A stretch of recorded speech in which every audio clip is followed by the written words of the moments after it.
നമസ്കാരം. ഹരിവരാസനം എന്ന ഉറക്കുപാട്ടിലൂടെയാണ് ശബരിമല അയ്യൻ ഉറങ്ങുന്നത് എന്നാണ് വിശ്വാസം. ദേവന്മാരും ദേവതമാരെല്ലാം ഉറങ്ങുന്നുണ്ട്, ഉണരുന്നുണ്ട്. അതുകൊണ്ടാണ് അത്തരത്തിലുള്ള പൂജാക്രമങ്ങളൊക്കെ നമ്മൾ പറയുന്നത്. നിർമ്മാല്യം എന്നൊക്കെ പറയുന്നതിൻ്റെ കഥ അവിടെ നിന്നാണല്ലോ.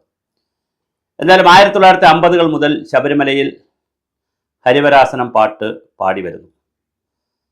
ഈ ഹരിവരാസനം പാട്ടിനെ സംബന്ധിച്ച്, ആരാണ് എഴുതിയതിനെ സംബന്ധിച്ച് ചില അന്വേഷണങ്ങൾ നടത്താൻ സുഭാഷിതം പ്രേരിതമായി ചാനൽ. വെഞ്ഞാറമൂടുള്ള എൻ്റെ ഒരു നല്ല സുഹൃത്ത് കൂടിയായിട്ടുള്ള ഒരാൾ, ഞാൻ ആരുടെയും പേര് പറയുന്നത് ശരിയല്ല വീഡിയോ, വ്യക്തി എൻ്റെ വീട്ടിൽ യാദൃശ്യമായി വരികയും അങ്ങനെ സംഭാഷണത്തിനിടയിൽ ഈ വിഷയങ്ങളൊക്കെ വരികയും ചെയ്തു. അങ്ങനെയാണ് ഞാൻ ഹരിവരാസനത്തിലേക്ക് ഒരു അന്വേഷണം പോയത്. അന്വേഷിക്കുമ്പോഴാണ് എനിക്ക് ആദ്യം കിട്ടിയത് ജാനകി അമ്മയാണ്, കോനോത്ത് ജാനകി അമ്മ എന്ന് പറയുന്ന ഒരു അമ്മയാണ് ഇത് എഴുതിയത് എന്നൊരു വിവരം കിട്ടി. അതങ്ങനെ ഇരിക്കുമ്പോഴാണ് ബ്രഹ്മശ്രീ കമ്പംകുടി സുന്ദരം കുളത്തു അയ്യരാണ് എഴുതിയതെന്ന് വേറൊരു വിവരം കിട്ടി.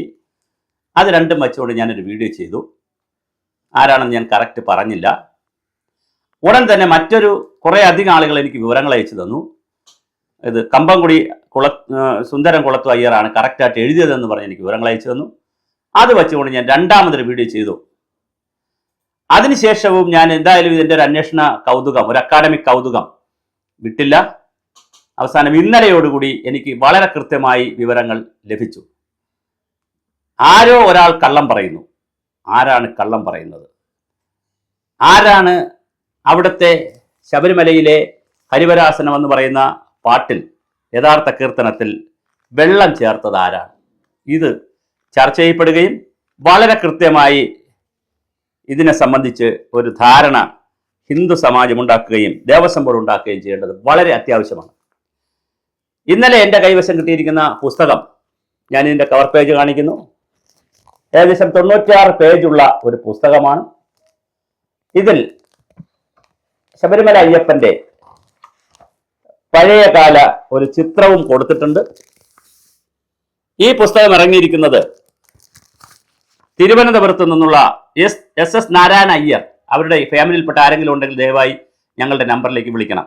അദ്ദേഹമാണ് ബുക്ക് സെല്ലർ ആൻഡ് പബ്ലിഷർ. 12 രൂപയാണ് ഇതിനകത്ത് വിലയിട്ടിരിക്കുന്നത്.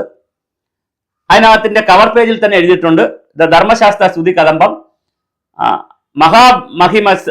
മഹിമശ്രീ കരന്തയാർ പാളയം സുബ്രഹ്മണ്യ മഹാജനങ്ങളാൽ അഗ്രസനാധിപതികളെന്ന് സങ്കല്പിച്ചു വരുന്ന കുമ്പംകുടിയാർ എന്ന സ്ഥാനം ശ്രീഭൂതനാഥനാൽ നൽകപ്പെട്ട ധർമ്മശാസ്താവിന്റെ പ്രതിനിധികളിൽ കൊച്ചി സംസ്ഥാനത്ത് തലപ്പുള്ളി താലൂക്കിൽ ചേലക്കര പുത്തൻമഠം ബ്രഹ്മശ്രീ കുമ്പംകുടി സുന്ദരം കുളത്തു അയ്യർ അവർകളാൽ പ്രകാശിപ്പിക്കപ്പെട്ടത് പകർപ്പവകാശവും പറഞ്ഞിട്ടുണ്ട്. ഈ പുസ്തകത്തിന്റെ, ഞാൻ പറഞ്ഞല്ലോ 96 പേജുകളുള്ള 94 പേജുകളുള്ള ഈ പുസ്തകത്തിന്റെ 78ാമത്തെ പേജിൽ 79ാമത്തെ പേജിൽ അഷ്ടകം എന്ന പേരിൽ ഒരു കീർത്തനം കിടപ്പുണ്ട്. ഈ കീർത്തനമാണ് ഹരിവരാസനം വിശ്വമോഹനം എന്ന് തുടങ്ങുന്ന കീർത്തനം. ഈ കീർത്തനം ആണ് ശബരിമലയിൽ 16 വരികളുള്ള ഈ കീർത്തനമാണ് ശബരിമലയിൽ പാടുന്നത്. പക്ഷെ ഈ കീർത്തനത്തിൽ വെള്ളം ചേർത്തിട്ടുണ്ട്. ഒന്നുകിൽ അയ്യര് വെള്ളം ചേർത്തു, അല്ലെങ്കിൽ ജാനകിയമ്മ വെള്ളം ചേർത്തു, അതിനുശേഷം യേശുദാസ് വെള്ളം ചേർത്തു. 3 പേര് വെള്ളം ചേർത്തിട്ടുണ്ട്. ഇതിൽ ആരാണ് ഒറിജിനൽ? രേഖകൾ പരിശോധിക്കുമ്പോൾ ഈ അഷ്ടകം മാത്രമല്ല, ഈ 96 പേജിൽ ഈ 16 വരി മാത്രമല്ല, നിരവധി ഗാനങ്ങൾ, കീർത്തനങ്ങൾ ഈ സുന്ദരം കുളത്തു അയ്യർ എഴുതിയിട്ടുണ്ട്. അതേസമയം ജാനകിയമ്മയുടെ പേരിൽ മറ്റൊന്നും എഴുതിയതായി വരുന്നുമില്ല. ഇത് സംസ്കൃതത്തിലാണ് ഒറിജിനൽ ഇത് എഴുതിയിരുന്നത്. അയ്യർ 1 രൂപയാണ് അതിന്റെ വില അന്നിട്ടിരുന്നത്. അത് കഴിഞ്ഞിട്ട് ഇംഗ്ലീഷിലേക്ക് അത് ട്രാൻസ്ലേറ്റ് ചെയ്തിട്ടുണ്ട്. അദ്ദേഹമല്ല, അദ്ദേഹത്തിന്റെ മക്കളോ ചെറുമക്കളോ ആരോ അത് ട്രാൻസ്ലേറ്റ് ചെയ്തിട്ടുണ്ട്. അപ്പോൾ ഈ പുസ്തകത്തിൽ പറയുന്ന ഹരിവരാസനം എന്ന് പറയുന്ന പാട്ടിൽ സ്വാമി സ്വാമി എന്നൊരു വാക്കില്ല.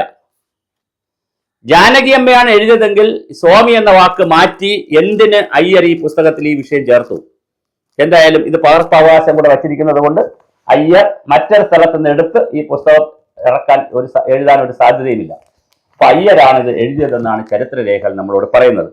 അയ്യർ എഴുതിയ ഈ പുസ്തകത്തിൽ, ഈ കീർത്തനത്തിൽ സ്വാമി സ്വാമി എന്ന് ചേർത്തത് ആചാര ലംഘനമല്ലേ? എനിക്കറിയില്ല. ഒരു ക്ഷേത്രത്തിലേക്ക് പാടുന്ന പാട്ട് അല്ലെങ്കിൽ ക്ഷേത്രങ്ങളിലേക്ക് പാടാൻ കീർത്തനങ്ങൾ എഴുതിയ ഒരു ആളുണ്ട് എന്ന് വിചാരിക്കുക. അദ്ദേഹത്തിന്റെ കീർത്തനങ്ങൾ എടുത്തിട്ട് നമുക്ക് ഇഷ്ടമുള്ള 4 വരികൾ കൂടെ അതിനകത്ത് ചേർത്ത് ബാലേന്ദ്രൻ ചുള്ളിക്കാട് പറഞ്ഞതുപോലെ എന്തെങ്കിലുമൊക്കെ എഴുതി വെച്ചിട്ട് അതും കൂടെ നമുക്ക് പാടാൻ പറ്റുമോ? കീർത്തനം എനിക്കറിയില്ല. അതുപോലെ ഹരിവരാസനം അവിടെ പാടിയിരുന്നത് മാവേലിക്കര വടക്കേല്ലത്തുള്ള ഈശ്വരൻ നമ്പൂതിരിയും പിന്നെ അതുപോലെ തന്നെ VR രാജഗോപാല മേനോനും ആലപ്പുഴയുള്ള അദ്ദേഹത്തെ അവിടെ നിന്ന് ഇറക്കി വിട്ടു ശബരിമലയിൽ ദേവസ്വം വന്നപ്പോൾ. വിമോചാനന്ദ സ്വാമിയുമാണ് ഇതിനകത്ത് വളരെ കൃത്യമായി ഇത് പാടിയിരുന്നത്. അങ്ങനെ ഈ രാജഗോപാല മേനോൻ മരിച്ചതിന് ശേഷം അവിടെ നിന്ന് ഇറക്കി വിട്ട് മരിച്ചതിന് ശേഷം കുറച്ച് ദിവസം 4-5 ദിവസം പാട്ടും ഇല്ലായിരുന്നു എന്ന് കേൾക്കുന്നു. എന്തായാലും അവിടെ പാടുന്ന പാട്ടിൽ ഒറിജിനൽ പാട്ടിൽ സ്വാമിയില്ല. ജാനകിയമ്മയുടെ അവകാശപ്പെടുന്ന പാട്ടിൽ സ്വാമിയുണ്ട്. അതിനുശേഷം യേശുദാസ് ആയപ്പോൾ സ്വാമിയെ ശരണമയ്യപ്പ എന്നും കൂടെ കയറിയിട്ടുണ്ട്. ഇത്രയും വ്യത്യാസം വന്നിരിക്കുന്ന പാട്ട് കീർത്തനം അവിടെ പാടാവോ? യഥാർത്ഥത്തിൽ ചൊല്ലേണ്ടത് ഏത് കീർത്തനമാണ്? അങ്ങനെയാണെങ്കിൽ ശ്രീ ജയകുമാർ അവർകൾ IAS അവർകൾ ഇത് വളരെ ഗൗരവമായി ശ്രദ്ധിക്കുകയും താങ്കൾ വിശ്വാസി കൂടി ആയതുകൊണ്ട് ഒറിജിനൽ ആയിട്ടുള്ള കീർത്തനം ധർമ്മശാസ്ത്ര സ്തുതി കദംബത്തിലുള്ള ഒറിജിനൽ കീർത്തനം യഥാർത്ഥ കീർത്തനം അവിടെ ചൊല്ലുവാനുള്ള സംവിധാനം ചെയ്യണം. അതിനിപ്പോൾ അതിനകത്ത് സ്വാമി എന്നൊക്കെ ചേർക്കാവോ എന്ന് ചോദിച്ചാൽ എനിക്കറിയില്ല. അത് ഒരു കീർത്തനം വന്നാൽ ആ കീർത്തനത്തിൽ നമുക്ക് ഇഷ്ടമുള്ളതൊക്കെ ചേർക്കാം എന്നാണെങ്കിൽ പിന്നെ അങ്ങനെ അതിന് ഇഷ്ടമുള്ളതല്ലല്ലോ. സ്വാമിയെ ശരണമയ്യപ്പ എന്നല്ലേ ചേർത്തത് എന്ന് ചോദിച്ചാൽ അതിനൊരു ഉത്തരം എൻ്റെ കൈവശമില്ല. അതിനുത്തരം പറയേണ്ടത് തന്ത്രിമാരും പോറ്റിമാരും ആചാര്യന്മാരും ഗുരുക്കന്മാരും ദേവസ്വം ബോർഡും ഒക്കെയാണ്. എന്തായാലും എൻ്റെ പരിമിതമായ ആത്മീയ അറിവ് വെച്ച് വളരെ പരിമിതമായ അറിവ് വെച്ച് ഒരു കീർത്തനം ഒരാൾ എഴുതി തന്നാൽ 2 കാരണങ്ങൾ കൊണ്ട് അതിലേക്ക് വെള്ളം ചേർക്കാൻ പറ്റില്ല. ഒന്ന്, പകർപ്പവകാശത്തിന്റെ പ്രശ്നമുണ്ട്. ഒരാൾ എഴുതുന്ന ആളിനുള്ളതാണല്ലോ, ഒറിജിനൽ ആദർക്കുള്ളതാണ്, കോപ്പിറൈറ്റ് പോലുള്ള കാര്യങ്ങൾ. രണ്ടാമത്, കീർത്തനമാകുമ്പോൾ അതിൽ ഒരു വരി പോലും ചിലപ്പോൾ ചില അക്ഷരത്തെറ്റം ഉണ്ടെങ്കിൽ ഒന്ന് കറക്റ്റ് ചെയ്യാമെന്നുള്ളതല്ലാതെ അതും അദ്ദേഹം ജീവിച്ചിരിക്കുകയാണെങ്കിൽ, എഴുതിയ ആൾ ജീവിച്ചിരിക്കുകയാണെങ്കിൽ അദ്ദേഹത്തിന്റെ അനുവാദത്തോടുകൂടി അല്ലെ അദ്ദേഹത്തെ കൊണ്ട് തന്നെ കറക്റ്റ് ചെയ്ത് വാമിക്കുകയും അദ്ദേഹം മരിച്ചു പോയിട്ടുണ്ടെങ്കിൽ വളരെ ഉത്തരവാദിത്തപ്പെട്ട ആരെങ്കിലും അത് ചെയ്യുകയും ചെയ്യുക.